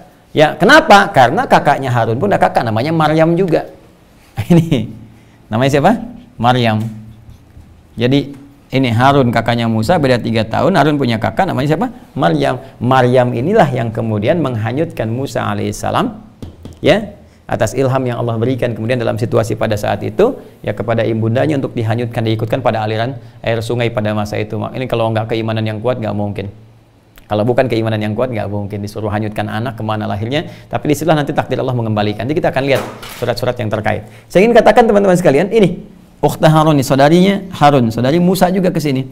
Maka di sini Maryam juga salihah, Harun saleh gitu kan. Jadi kalau kita lihat misalnya Isa alaihissalam seorang nabi, rasul, Nabi Zakaria seorang nabi, rasul, tengah-tengahnya ada Maryam. Inilah indahnya Al-Qur'an. Di masa Nabi Isa-nya, Maryamnya kemudian dilekatkan dengan Harun di masanya, tapi secara majas pun itu disampaikan oleh orang salih, perempuan yang sangat salihah, perempuan yang sangat baik. Jadi kita berkisah tentang Bunda Maria ya. Ada surat yang di Al-Qur'an, surat Maryam. Makanya sangat dimuliakan. Nabi Isa dimuliakan, disebut 25 kali ya. Sayyidah Maryam alaihissalam ada suratnya, surat ke-19 Maryam. Jadi tampilan Quran itu memuliakan para nabi, mulia nabi, rasul dan sebagainya, nggak ada celah, nggak ada cacat, nggak pernah zina, nggak pernah selingkuh, nggak pernah macam-macam gitu kan. Nah ini Maryam di situ ketika dituduh, dibebaskan oleh Allah dari tuduhan, itu perempuan suci, perempuan baik gitu kan. Bahkan mereka mengatakan ya ukhta Harun, seperti Maryamnya Harun gitu kan. Kalau dalam konteks Nabi Musa, perempuan yang sangat baik, perempuan yang sangat salihah. Kalau konteks di kehidupan Nabi Isa alaihissalam, ibundanya adalah orang yang sangat salihah seperti Harun yang ada pada situ, yang juga soleh juga ya. Kembali ke sini teman-teman sekalian. Jadi Musa ini, siapa Musa ini? Ya, Musa ini punya bapak namanya Imran. Kalau kita tarik ke atas nih teman-teman sekalian, ini saya turunkan ke sini nih, ke atas sini, tuh keturunan sini. Nah sini, nah ke atas nih ya. Nah, makanya saya teruskan garis keturunan dari Yakub. Yakub sudah saya ceritakan, Yusuf saya ceritakan tadi udah selesai. Dan di masanya Musa ya, sampai Walid bin Mus'ab lahir Musa kan tadi kan. Nah, Musa ini anak siapa? Nah, Musa itu anaknya Imran. Tapi bukan Imrannya yang di Ali Imran. Ya, kalau Imran yang di Ali Imran itu beda lagi. Ya, itu keluarganya nanti terkait berkelindan dengan turunan ke sini ke Yahuda nantinya itu, ya, nanti turun ke Yahuda, nanti ada Nabi Daud, Nabi Sulaiman dan sebagai ke bawahnya sampai Nabi Zakaria, sampai nanti muncul Imran menikah dengan Hannah melahirkan Maryam seperti tadi, Maryam melahirkan Isa alaihimussalam jami'an. Imran yang ini berbeda, Imran yang lain. Makanya di setiap nanti teman-teman sekalian, di setiap generasi-generasi itu selalu ada yang menginginkan membawa nama keturunan ke atasnya yang soleh, ya. Ya, jadi diberikan nama dengan orang-orang saleh, tafaul istilahnya, tafaul, mengambil kebaikan dari orang-orang sebelumnya. Jadi sekarang juga ada. Seperti kita mengambil nama Muhammad, ya kan? Saya mengambil nama untuk anak saya Muhammad Habilul Quran, Muhammad Abdullah Amali, gitu kan? Amelia Habibatul Mustafa misalnya, gitu kan? Jadi kenapa kita mengambil itu sebagai tafaul? Mudah-mudahan akhlaknya, ya, kemuliaannya, kemampuan untuk mendekat kepada Allahnya. Ada kan di antara Anda pun yang anaknya namanya Yusuf misalnya, ada yang namanya Ibrahim, kan mengambil tafaul orang-orang dulu. Di barat juga begitu, ada yang Abraham, gitu kan, David, ya, dari kan Daud itu kan, kemudian Michael, Michelle, gitu kan, itu kan kembali ke Mikail, gitu kan, dan turunan-turunannya, seterusnya, ya, Yakub, Yosef, gitu kan, Yusuf, Yosef, ya, dan turunannya dan seterusnya. Jadi kalau kita ingin ambil ini pun sama. Imran di sini, Imran di masa Nabi Isa, ini ingin mengambil turunan-turunan orang baik di masa-masa yang lalu. Nah Musa itu anaknya Imran. Nanti Imran menikah, istrinya punya 3 anak tadi yang saya sebutkan, ya Maryam, kemudian Harun, kemudian Musa yang diekspos ya, yang banyak kisahnya viral. Ini usia Imrannya 137 tahun, tuliskan. Kemudian melahirkan Musa, ya istrinya melahirkan Musa ketika Imran berusia 80 tahun. Wah, jadi tolong jangan dikiaskan kayak kita sekarang ya.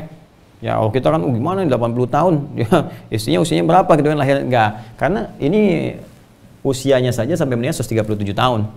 Ya, kalau kita kan di usia-usia produktif misalnya sekarang kan di 25 ke atas ya, sampai 40, sampai ini istri misalnya dan turunan sebagainya. Tapi kan meninggalnya juga kata Nabi SAW itu umatku itu ya usianya nggak panjang gitu, antara 60 sampai 70. Ya ma baina 60 ila 70 wa qalilun ma yazidu ala dzalik, dan sedikit yang melampaui itu, artinya sedikit yang mencapai 100, lebih dari 100. Di masa-masa lalu mungkin ini termasuk sedikit. Ya, 137 tahun usianya, 80 tahun, pada usia 80 tahun Imran ini lahirlah Musa alaihissalam. Ini Musa ya, yang tadi kita tuliskan. Ah, jadi teman-teman sekalian nih, ya. Sini lahir Musa. Imran ini siapa? Nah, di sini teman-teman sekalian, semua sepakat bahwa Imran ini keturunan dari Levi. Levi ke sini. Tapi jalur ke Levi ini, informasi yang dihimpun para sejarawan, bukan dari kitab suci ya. Para sejarawan, itu mereka menemukan beberapa informasi, yang dikumpulkan informasi ini disampaikan kepada kita. Jadi kalau dari sejarawan dikumpulkan kan mencari, sampaikan pada kita. Tapi kalau dari misalnya kitab suci, berarti kan itu dipahami dari Tuhan kan? Ya, kalau dari Tuhan nggak mungkin keliru kan? Nggak mungkin salah kan? Harusnya begitu teorinya. Harusnya begitu, tapi nanti kita akan uji.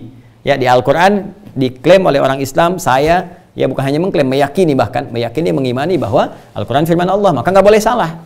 Maka semua kitab pun yang diklaim sebagai kitab suci, standarnya nggak boleh salah. Ya, karena firman Tuhan. Maka kalau firman Tuhan ada yang salah berarti bermasalah. Ya, aspek ketuhanannya. Jadi informasinya keliru, ketuhanannya juga keliru, ibadahnya pasti ada turunan kekeliruan. Ya, tapi kalau manusia turunan bisa salah wajar karena manusia itu apa? Insan. Ya, disebutkan 65 kali dalam Al-Qur'an, dan insan itu juga berakar dari kata nisyan. Ya, kata Ibnu Abbas radhiyallahu taala anhuma dalam kitab Ibnu Mandzur punya kitab namanya Lisanul Arab, mengutip pendapatnya Ibnu Abbas, sumiyal insanu insanan di annahu indama wahida ilaihi fanasiya. Manusia itu dinamakan dengan insan karena ada sifat lupanya, sedangkan lupa itu bersanding dengan salah.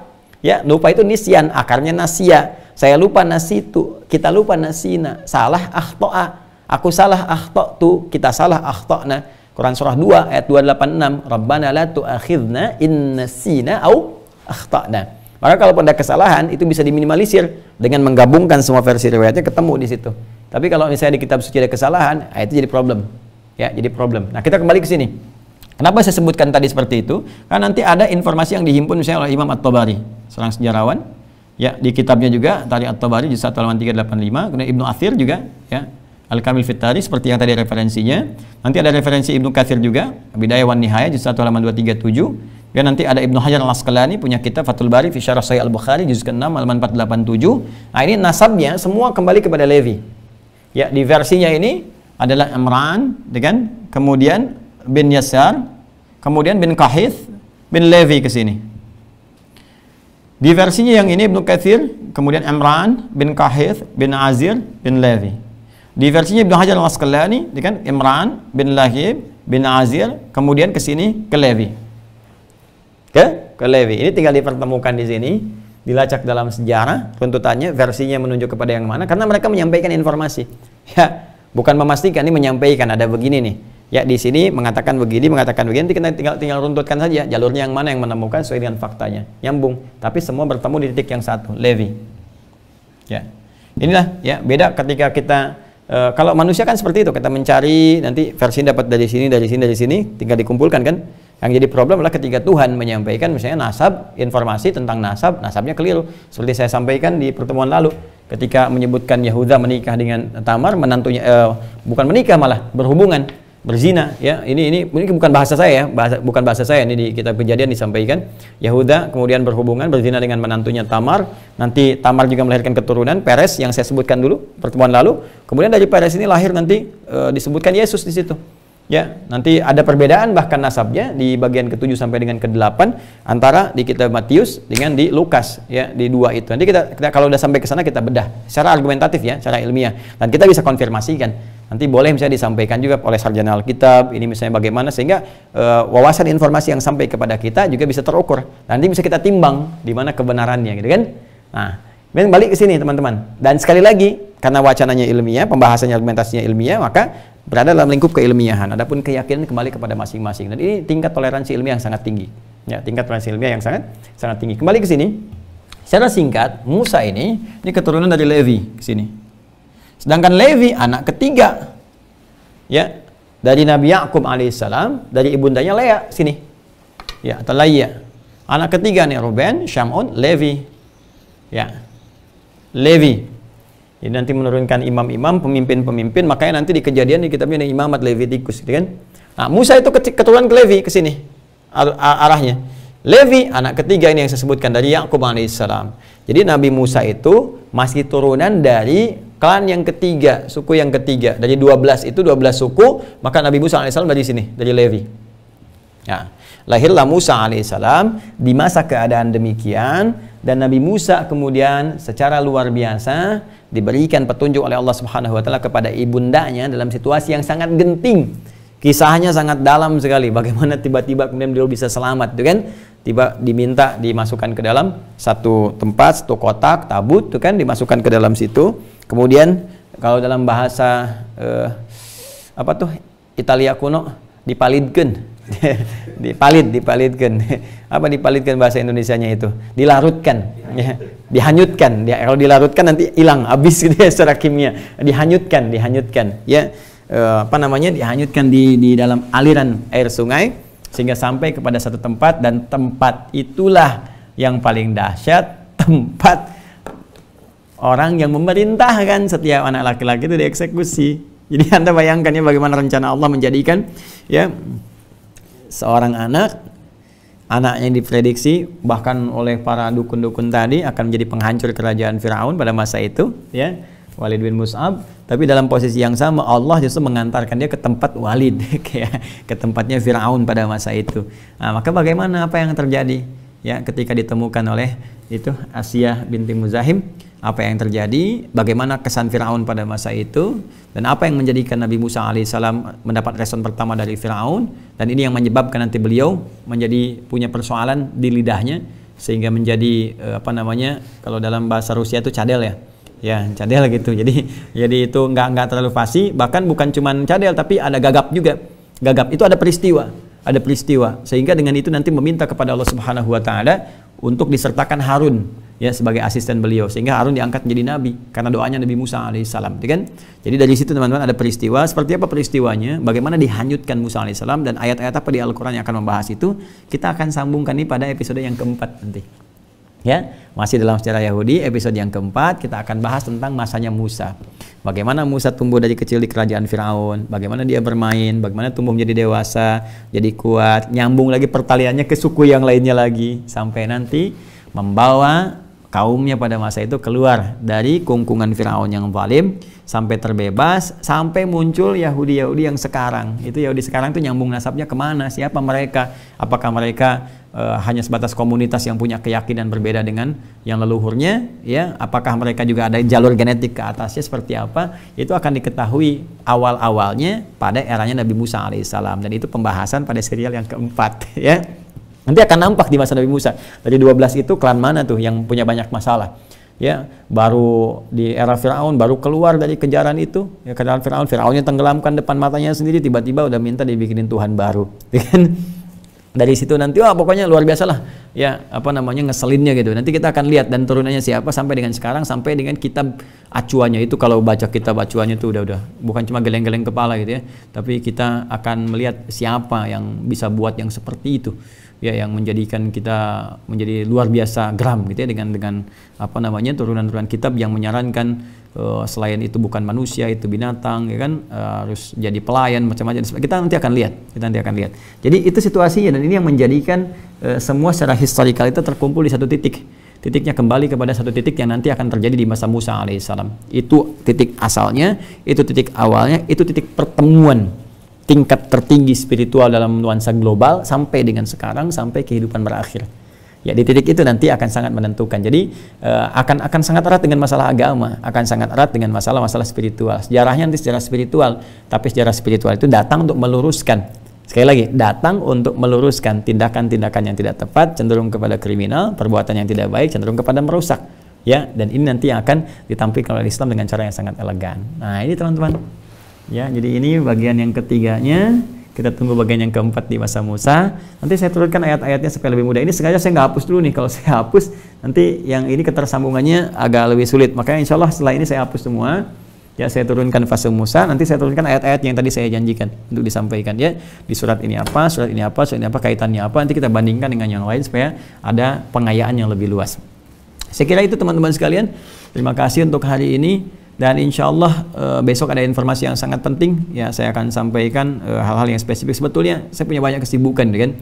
Tapi saya lihat ada beberapa yang selama ini di media sangat viral dan sebagainya, mengisi media-media cetak, elektronik, bahkan di stasiun televisi dan sebagainya. Besok nanti saya akan sampaikan satu informasi komprehensif terkait itu, supaya ada satu sumber yang baik, yang sebetulnya bagi saya itu masalah yang bukan apa ya, penting gitu untuk diurusi. Banyak hal yang lebih penting lagi, hal yang lebih penting untuk mengajar, untuk macam-macam dan sebagainya, perkara-perkara besar gitu kan. Tapi mungkin karena ini terkait dengan situasi kebangsaan juga, situasi besar. Jadi kalau saya secara pribadi, kalau masalahnya pribadi itu kita ditinggal minum teh aja selesai gitu. Artinya nggak kita lihat lah, ya bukan level kita untuk mengurus hal demikian. Jadi jangan sampai menurunkan status intelektual kita, kadar intelektual kita untuk mengurusi hal-hal yang sifatnya nggak penting gitu kan, yang kita tinggalkan pun selesai.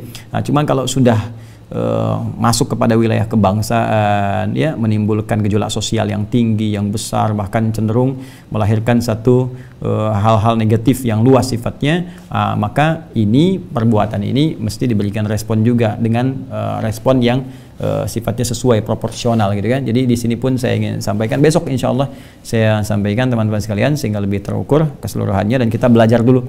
Yang paling penting itu belajar. Jangan sampai respon ini respon itu lupa dengan materi pelajaran kita. Dan teman-teman di Mira insya Allah kita akan mulai di hari Senin ya, Ma'had Islam Rafiatul Akhyar itu insya Allah sudah fix webnya, di YouTube-nya, perangkatnya semua sudah cukup lama sejak akhir Ramadan, tapi saya siapkan dulu, nanti kita akan mulai belajarnya. Sudah ada santrinya sekitar 6.000 orang yang sudah siap sekarang ini, jadi santri baru dibuka udah 6.000 orang ya, dan itu akan insya Allah semuanya akan teratur. Artinya apa? Ya sama formal sistemnya, Anda belajar lewat online tapi formal ya, absensinya, ujiannya, modulnya dan sebagainya sampai dengan kita tuntas akan terukur dari mulai materi akidah, kemudian nanti materi ibadah, muamalah dan turunan yang lainnya. Insya Allah mudah-mudahan kita bisa mulai di hari Senin dengan suasana yang lebih baik. Demikian saya kira, terima kasih atas perhatiannya untuk malam ini, semoga Allah memberkahi kita semua. Jangan lupa sudah masuk kepada Jumat, ada sunnah-sunnah untuk memperbanyak salawat pada Nabi Sallallahu Alaihi Wasallam, baca surat Al-Kahf, yang mau baca Yasin juga silahkan. Silahkan ya teman-teman sekalian untuk meningkatkan ketakwaan. Besok siap-siap Jumatan, potong kuku, ya mandi dan dengan baik, dan tetap tingkatkan takwa kita kepada Allah Subhanahu Wa Taala. Semoga Allah rahmati kita semua, semoga Allah muliakan kita semua, dan semoga Allah menjadikan apa yang kita kerjakan sebagai ibadah di hadapan Allah Subhanahu Wa Taala. Allahumma taqabbal minna innaka antas samiul alim wa tub alaina innaka antat tawwabur rahim. Rabbana atina fid dunya hasanah wa fil akhirati hasanah wa qina adzabannar. Bi fadlika subhana rabbika rabbil izzati amma yasifun wa salamun alal mursalin wa akhiru da'wana alhamdulillahi rabbil alamin. Assalamualaikum warahmatullahi wabarakatuh.